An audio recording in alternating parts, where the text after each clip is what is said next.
Here's Johnny. We all know this drawn-out intro as the cue for king of late-night television, Johnny Carson, to make his appearance. But what of the man who says the intro? You may have missed him, but this man sat next to Carson himself throughout every interview and was even paid handsomely for that. We're talking about none other than Ed McMahon. Ed McMahon, known for his iconic laugh, concealed a weighty secret that he struggled to conceal until he reached his limit. Ed McMahon was Johnny Carson's sidekick, yet he died broke and homeless. How did he end up dying in such a miserable state? Find out all about his story and more in today's video. Before he became Johnny Carson's sidekick, Ed McMahon was living an entirely different life, coming from humble beginnings. He was born Edward Leo Peter McMahon Jr. on March 6, 1923, in Detroit, Michigan. His parents were Eleanor and Edward Leo Peter McMahon Sr. Like him, his father was also an entertainer and worked as a fundraiser. Even though he was born in Detroit, the young McMahon spent his early years in Lowell, Massachusetts, where his paternal aunt Mary Brennan lived. Even at a young age, he was a self-supporting young man, even taking on work as a carnival barker in Maine for 3 years before working as a bingo caller in the state when he was 15. Before that, McMahon discovered at the tender age of 10 that he wanted to be a radio announcer. From here, he started creating radio shows of his own, using a flashlight for a commercial while practicing commercials. His hard work is also what put him through college, serving as a pitchman for vegetable slicers on the Atlantic City boardwalk. He got his first taste of broadcasting in Lowell, but his career stalled here due to the outbreak of World War II. Like any good man from the country, McMahon also wanted to serve his country. He had hoped to become a U.S. Marine Corps fighter pilot. However, prior to the U.S. entry into World War II, at least 2 years of college attendance were a prerequisite for both the Army and Navy. Since he was determined to be a pilot, McMahon attended Boston College from 1940 to 1941 and applied for Marine Corps flight training shortly after. His flight training took place in Dallas, followed by another in Pensacola. Here, he earned his carrier landing qualifications and was appointed as a naval aviator. McMahon spent the next 2 years of his life as a Marine Corps flight instructor, then finally got his chance to join the Pacific Fleet in 1945. However, the atomic bomb attacks on Hiroshima and Nagasaki took place, so those orders were rescinded. Since he was still an active officer in the Marine Corps Reserve, McMahon was called to serve in the Korean War. This time, McMahon made full use of being an aviator, flying a total of 85 combat missions, which earned him 6 air medals. He remained in the Marine Corps Reserve until his retirement in 1966 as a colonel. After the war, McMahon continued his studies, this time thanks to the GI Bill. He enrolled at the Catholic University of America in Washington, D.C., majoring in speech and drama, and graduated in 1949. At the university, he was under the tutelage of American director and playwright Gilbert Hartke.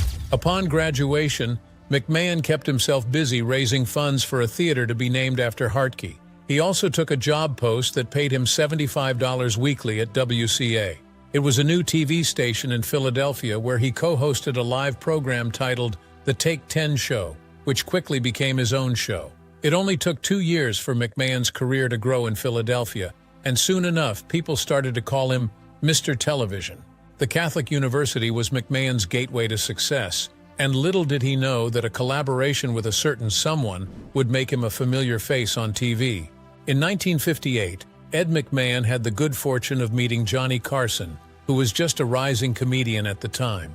The latter hired McMahon to be his announcer for a 30-minute afternoon comedy quiz show on ABC. His job was to introduce the contestants, do commercials, and occasionally talk to Carson at the start of the show. This show is none other than ABC's daytime game show, Who Do You Trust? The show ran for 5 years from 1957 to 1962. Upon their first meeting, McMahon already knew that this would be the start of something good, even describing their first meeting as about as exciting as watching a traffic light change. Then finally, the project that would forever associate McMahon with Johnny Carson launched and changed the trajectory of his life forever. Shortly after Who Do You Trust?, Carson moved to NBC, taking McMahon with him, and this time for the long run. Together they worked on The Tonight Show starring Johnny Carson, starting on October 1, 1962, where they would continue to collaborate for the next 30 years. I had to support him. I had to help him get to the punchline. But while doing it, I had to make it look as if I wasn't doing anything at all, McMahon said of his role in The Tonight Show. The better I did it, the less it appeared as if I was doing it. He was the voice behind the iconic drawn-out "Here's Johnny" intro. It was so iconic that it was used by Jack Nicholson's character Jack Torrance in the esteemed 1980s horror The Shining. Besides this, McMahon's constant laughter also became a staple in the show, earning him the nicknames of Human Laugh Track and Toy Maker to the King, with Carson as the King of Late Night. If Batman has Robin, Johnny Carson has Ed McMahon as his sidekick. On top of co-hosting with Carson, the task of hosting the first 15 minutes of The Tonight Show also fell on McMahon, though it did not air nationally. Besides that, he also worked as a guest host on more than one occasion when Carson himself wasn't available between July 29th and August 2nd, 1963, as well as for 2 nights in October the following year. They make quite a pair since Johnny Carson was known for being reserved and thriving on quick, witty banter, whereas Ed McMahon was known for being gregarious. Despite working with Carson for decades, McMahon shared in an interview later on that he would still get butterflies in his stomach every time he would walk out on stage. On top of being an MC, Ed McMahon also has his hands full doing in-program commercials for various sponsors of The Tonight Show, Alpo Dog Food, and Budweiser Beer, as his most prominent ones. These gigs he also ran on other programs, and between 1970 and 1980, McMahon appeared in various American Family Publishers commercials. Ed McMahon also finally bagged his own show, hosting the weekly syndicated series Star Search. The project took off in 1983, and it helped launch the careers of many artists, singers, comedians, and even choreographers. He served as its host until the show wrapped up in 1995. In 2003, a CBS revival of the series aired, hosted by Arsenio Hall, and McMahon made a cameo appearance.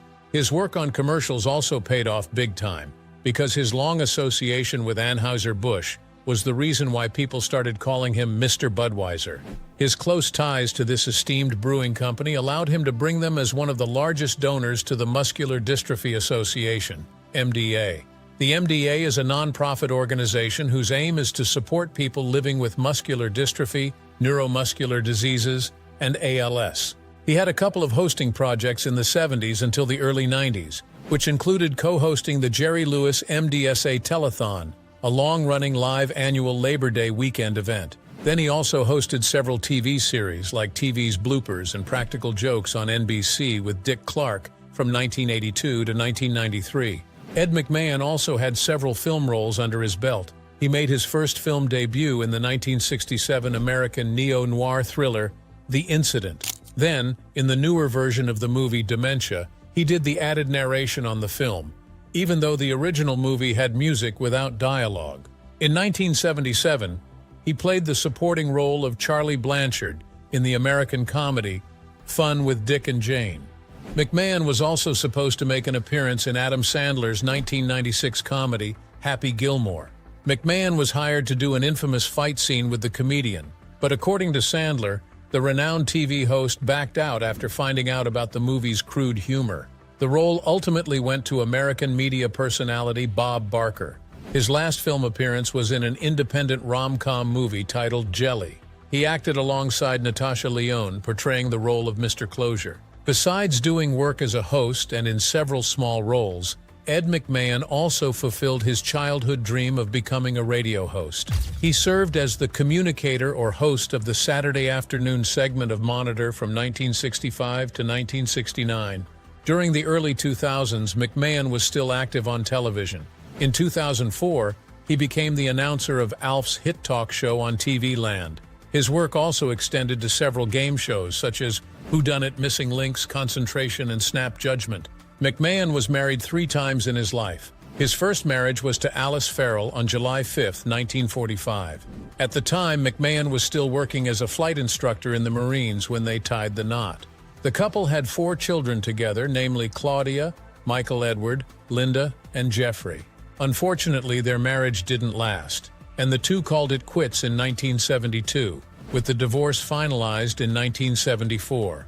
It didn't take long for McMahon to find love in his life, and he married his second wife, Victoria Valentine, on March 6, 1976. They adopted a daughter named Catherine Mary in 1985, and like his first marriage, this one also didn't last. By 1989, the couple had separated.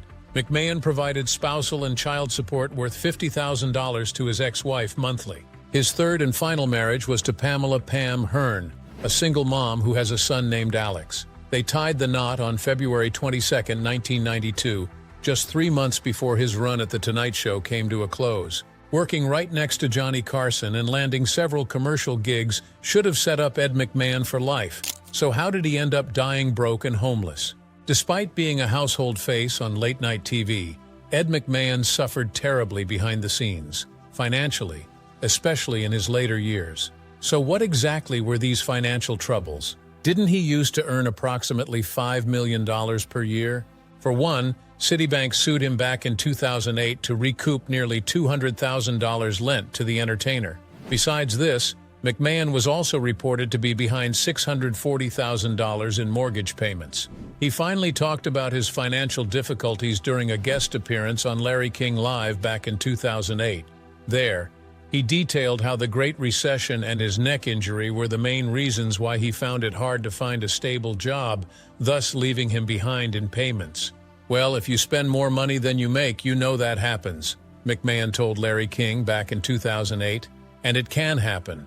You know, a couple of divorces thrown in, a few things like that. And you know, things happen. You want to be perfect, but with that combination of the economy, I have a little injury, and I have a situation.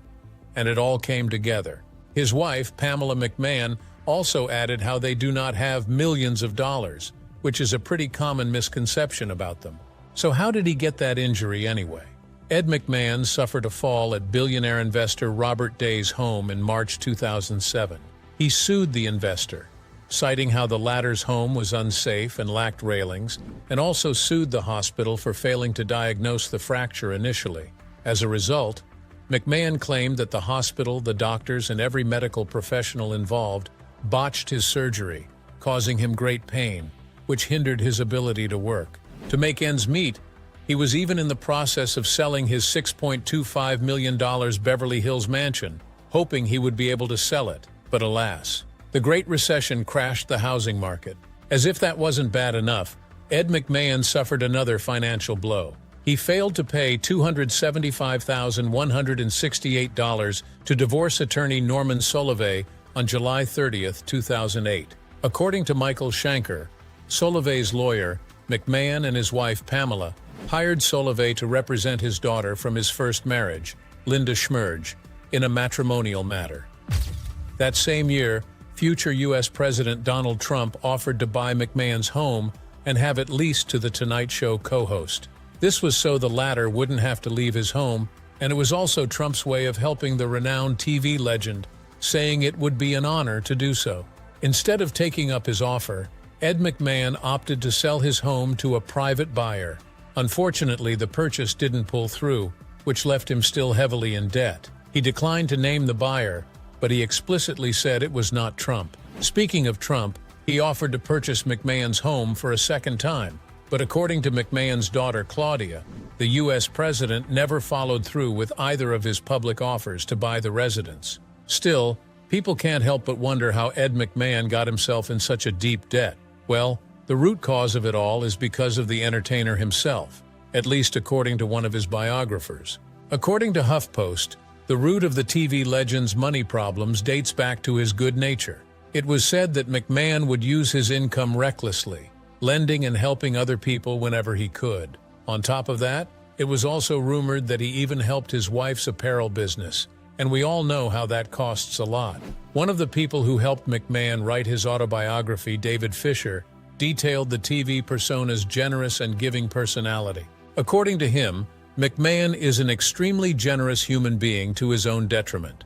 Fisher even went as far as to say that McMahon's income was graciously spent on tips. Unfortunately, his goodwill came back to bite him in his later years, given how he had a hard time making a decent income. As if that's not bad enough, his neck injury also hurts a lot, making matters a lot worse than they are. Unfortunately for him, McMahon also didn't have a share of the royalties from The Tonight Show DVDs, so his choice really boils down to finding decent work. Besides being generous, McMahon's manager also believed that another thing that greatly contributed to his financial problems was his poor financial planning. According to Hollywood.com, McMahon had a major alcohol problem in his earlier years. His manager also said that the TV personality may have made several drunken business decisions, which resulted in his debt. "You drink, and you don't pay attention to your business affairs," his manager claimed about McMahon. He wasn't paying attention and probably got some bad advice. With that said, Ed McMahon's generous spending and poor business decisions were the two main contributing factors to the decline of his finances, especially near the end of his life. To make matters worse, McMahon was also gravely affected by the Great Recession. He had a plan, which was to sell his Beverly Hills home, but unfortunately, time was working against him. Despite his struggles, Ed McMahon kept a cheerful disposition and tried to remain optimistic even until the end. In 2002, Ed McMahon sued his insurance company for more than $20 million, alleging he got sick due to a toxic mold in his Beverly Hills home that the contractors failed to clean up. Along with the mold, they also had water damage from a broken pipe. This mold problem not only made McMahon and his wife sick, but also the members of his household staff. The legal battle wrapped up a year later on March 21, 2003, with The Tonight Show co-host awarded $7.2 million from several companies. But even with this amount, McMahon still died in debt. Ed McMahon was still in deep debt when reports circulated on February 27, 2009, that the acclaimed personality was admitted to an undisclosed Los Angeles hospital for a month. It was later revealed that this hospital is none other than Ronald Reagan UCLA Medical Center. He was admitted to the intensive care unit for a serious condition, with his publicist sharing that it was due to pneumonia. His publicist also did not confirm or deny whether he was diagnosed with bone cancer back then. He kept a pretty low profile until finally, on June 23, 2009, Ed McMahon breathed his last, shortly after midnight at Ronald Reagan UCLA Medical Center in California, at the age of 86. According to his nurse, Julie Kane, he passed peacefully. There was no formal cause of death, but McMahon's publicist attributed it to several health issues he suffered during his final months, including the neck injury from years ago. The night of his death, American TV host, comedian, and writer Conan O'Brien paid tribute to McMahon on The Tonight Show. "It is impossible, I think, for anyone to imagine The Tonight Show with Johnny Carson without Ed McMahon," O'Brien said. "Ed's laugh was the soundtrack to that show. He created the most iconic two-shot in broadcasting history. There will never be anything like that again." Ed McMahon also received his own star on the Hollywood Walk of Fame, and he was also posthumously inducted into the Broadcast Pioneers of Philadelphia's Hall of Fame in 2010.